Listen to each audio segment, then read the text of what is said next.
গেল। এই মিরাজ, তোমার কাছে কি ভাইয়া 2000 টাকা হবে? না না, এই মুহূর্তে আমার কাছে কোনো টাকা পয়সা নাই। কালকেই দিয়ে দিতাম। আরে বললাম না রে ভাই, টাকা নাই। নেই? আচ্ছা ঠিক আছে।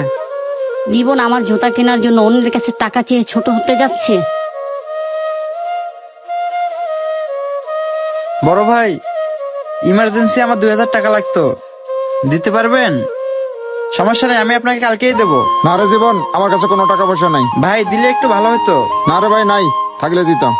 আচ্ছা ঠিক আছে ভাই। কারো কাছ থেকে টাকা পেলাম না, দেখি তো পকেটে কত টাকা আছে।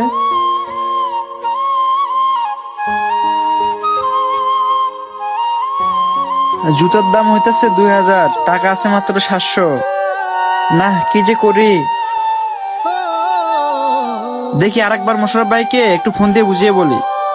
ভাই টাকাটা দিলে অনেক উপকার হতো ভাই। ভাই আপনাকে রাতে দিয়ে দিতাম প্রয়োজনে ম্যানেজ করে। না রে ভাই, নাই, থাকলে দিতাম। নাই? আচ্ছা ঠিক আছে ভাই।